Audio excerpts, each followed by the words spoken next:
देश की आजादी के लिए त्याग। मेरे प्यारे देशवासियों, आज हम सब 80वां स्वतंत्रता दिवस मना रहे हैं। आज हर दिलों की धड़कन वंदे मातरम के नाद से गूंज रही है। आज हर घर तिरंगा है, हर मन तिरंगा है और देश उत्साह और उमंग के साथ नए संकल्पों को लेकर के आज आगे बढ़ रहा है। आप सबको स्वतंत्रता दिवस की बहुत बहुत शुभकामनाएं।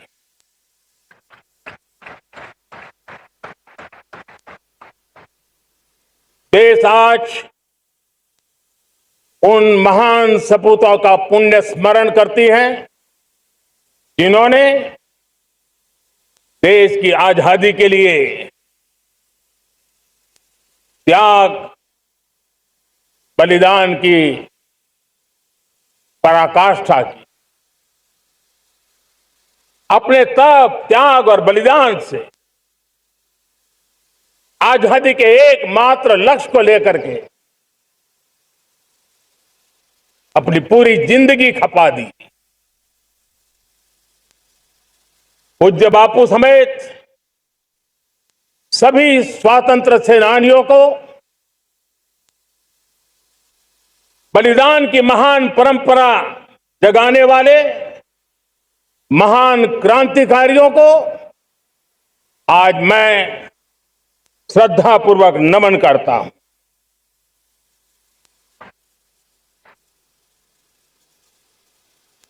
आज जो इस समारोह में उपस्थित है उन सब के लिए आज एक ऐतिहासिक पल भी है।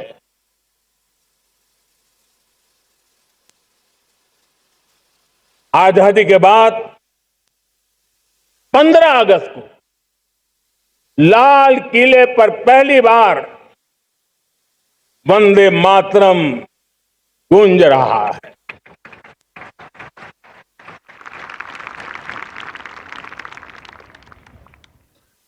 आज जब हम देश के लोग वंदे मातरम के 150 वर्ष मना रहे हैं तो इससे बड़ा उत्तम अवसर क्या हो सकता है। मेरे प्यारे देशवासियों, पिछले दिनों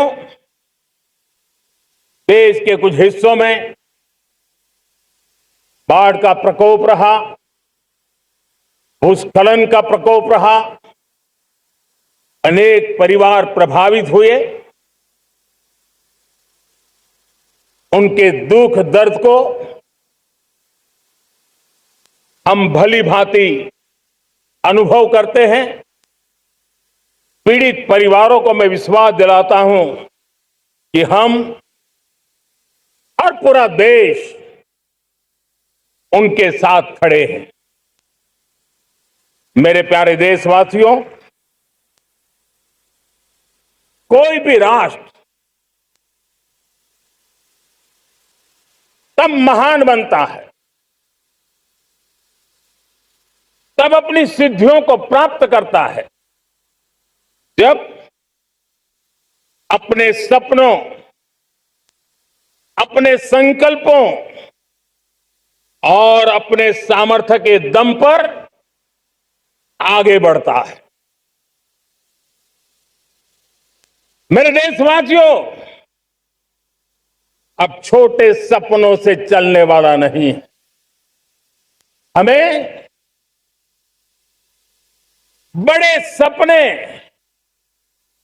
क्योंकि बड़े सपने हमारी सोच को भी विस्तार देते हैं, हमारी सोच की क्षितिज को विस्तृत करते हैं। हमारे संकल्प दृढ़ होने चाहिए। जब संकल्प दृढ़ होता है तो कठिनाइयों से, आपदाओं के बीच से रास्ते निकालने का सामर्थ्य अपने आप उभर करके आता है। और मेरे प्यारे देशवासियों, हमारे संकल्प भी ऊंचे होने चाहिए, क्योंकि जब सपने ऊंचे होते हैं, संकल्प ऊंचे होते हैं, तो हमारे सामर्थ्य की ऊंचाई भी बढ़ती है, हमारे प्रयासों की ऊंचाई भी बढ़ती है, और तब जाकर के हम सपनों को साकार कर सकते हैं। मेरे प्यारे देशवासियों, आज भारत ने भी एक बहुत बड़ा सपना देखा है, दृढ़ संकल्प के साथ देखा है। नई ऊंचाइयों को छूने के लिए देखा है, और वो सपना है जब आजादी के 100 साल होंगे, 2047 में हम विकसित भारत बना के रहेंगे। 140 करोड़ देशवासियों के पुरुषार्थ से इस लक्ष्य को हमें हासिल करना है। और जब दुनिया की सबसे बड़ी आबादी वाला देश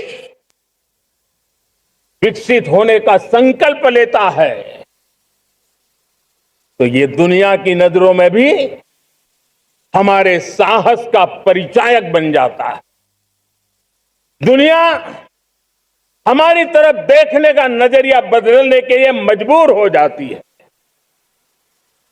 प्यारे देशवासियों, और मैं ऐसे ही नहीं कह रहा हूं, पिछले 12 वर्ष में देश के कोटि कोटि नागरिकों ने, दलित हो, पीड़ित हो, वंचित हो, आदिवासी हो, गांव में रहने वाला हो, शहर में रहने वाला हो, गरीब हो, मध्यम वर्ग का हो, युवा हो, बुजुर्ग हो, नारी हो, पुरुष हो, उत्तर हो, दक्षिण हो, पूर्व हो, पश्चिम हो, हर किसी ने पिछले 12 साल में एक संकल्प के साथ, समर्पण के साथ देश को नई ऊंचाइयों पर ले जाने में हर प्रकार से प्रयास किया है।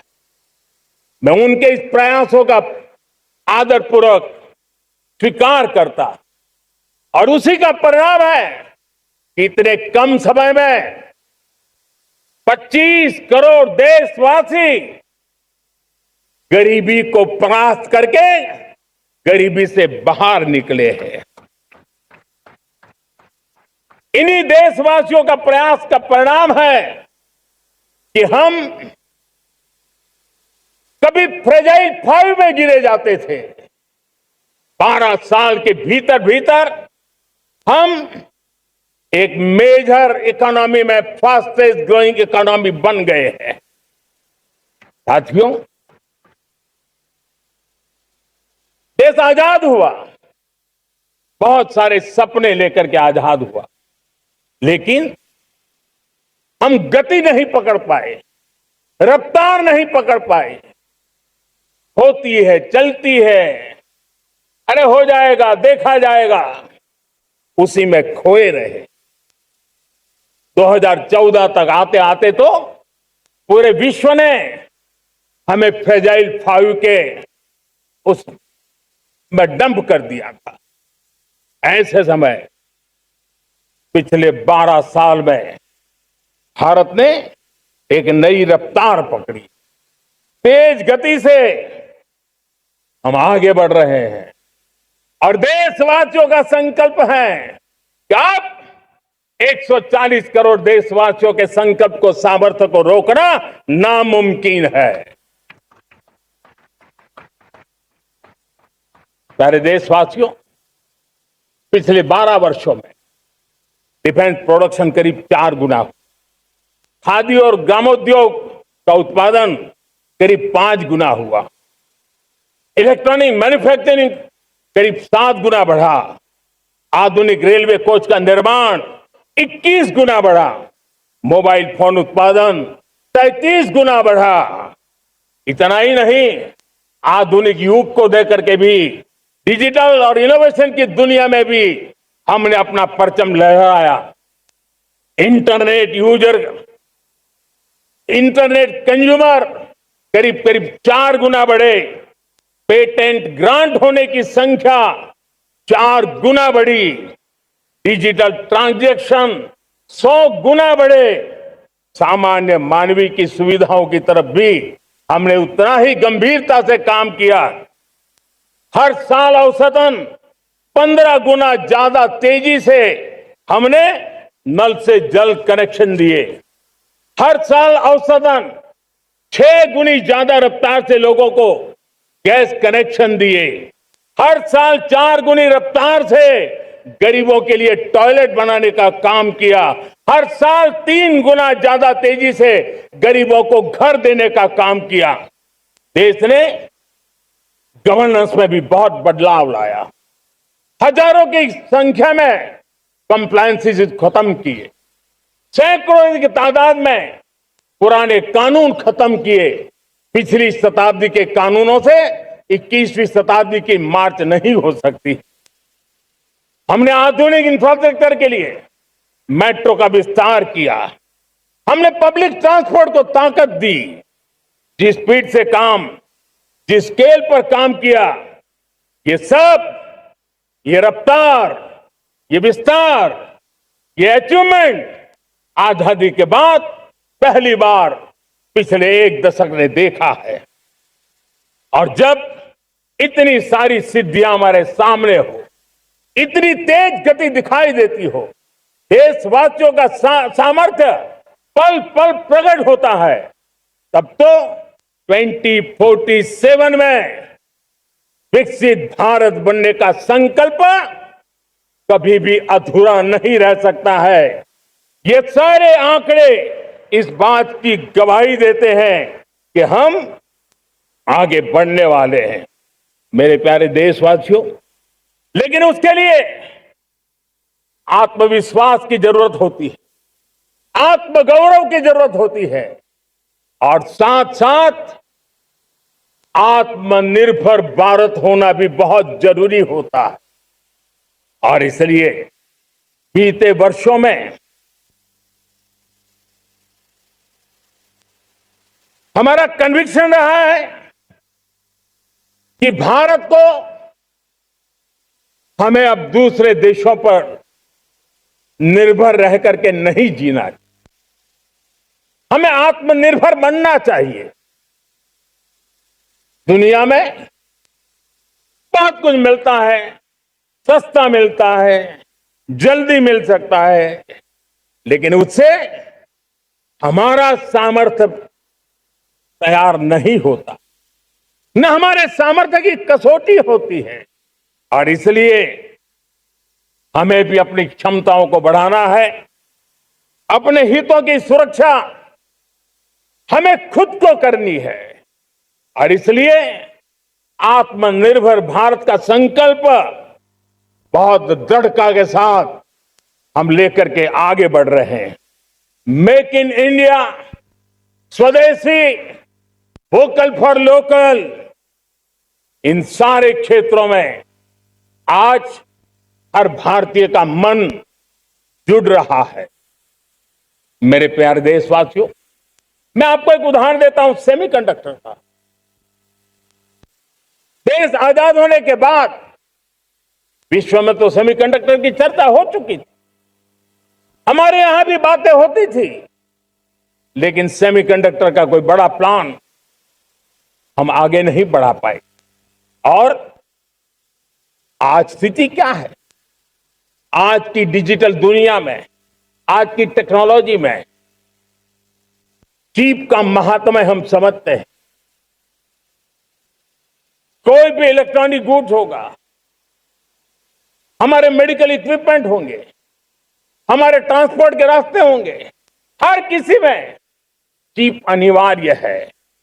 और इस चिप के बिना दुनिया थम जाए ऐसी स्थिति पैदा हो जाए।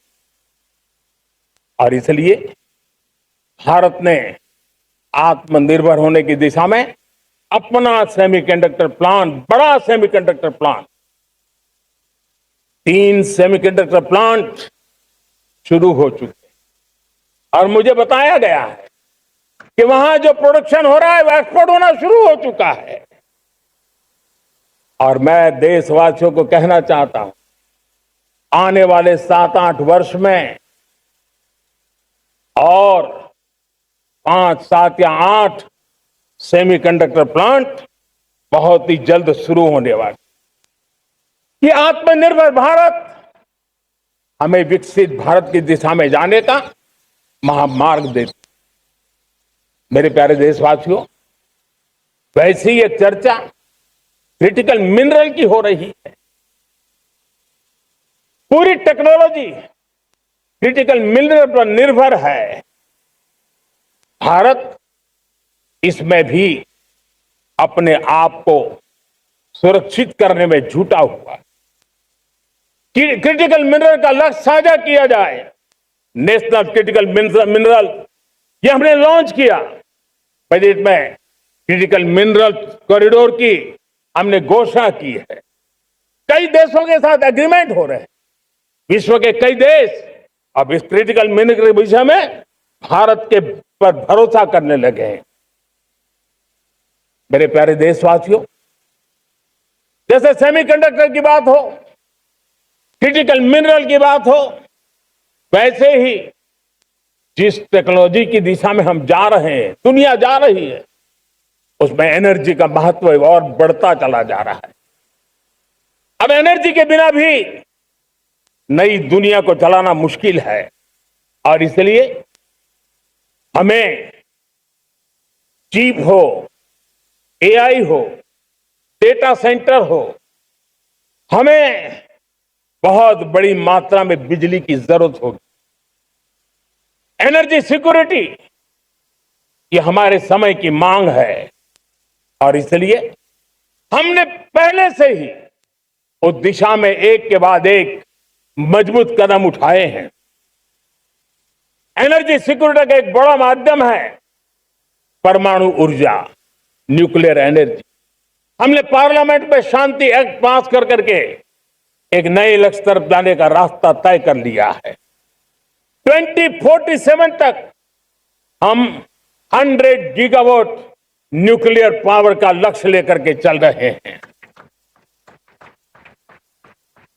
इसी एक दशक में हम 5 नए न्यूक्लियर रिएक्टर शुरू करने का लक्ष्य लेकर के चल रहे हैं। इस वर्ष भारत ने फास्ट ब्रीडर न्यूक्लियर टेक्नोलॉजी में महारत हासिल करके एक अहम पड़ाव पार किया है। और उसके कारण परमाणु ईंधन में आत्मनिर्भर बनने की दिशा में हमें एक बहुत बड़ा सफलता का कदम हमने रखा है। मेरे प्यारे देशवासियों, कई बार संसाधनों की कमी के कारण देश रुकता नहीं है, लेकिन रुकने का कारण सोच की सीमाएं होती हैं। जब सोच बंध जाती है, सीमाओं में सड़ने लग जाती है, तब हम अपने सामर्थ्य को भी पहचान नहीं पाते हैं। देश को आज कच्चे तेल पर निर्भर रहना पड़ रहा है और हमारी गलत सोच के कारण है। आप जान के हैरान हो जाएंगे, हमने समुद्री तट पे 99% हमारा समुद्री तट का पूरा हिस्सा ऐसी सोच के कारण नो गो एरिया घोषित करके रखा था। हमने ही समंदर के अंदर जाकर के एक्सप्लोरेशन न करने का निर्णय कर लिया था। ये सोच का दारिद्र्य था। हमने फैसला किया ये नहीं चल सकता। हमने उस 99% को जो कभी नो गो एरिया हुआ करते थे, हमने उसको गो एहेड एरिया के रूप में खुला कर दिया है। और अब हम समुद्र के भीतर भी एक्सप्लोरेशन करने की और नए नए भंडार खोजने की दिशा में हम प्रवृत्त हैं, हम प्रयास कर रहे हैं।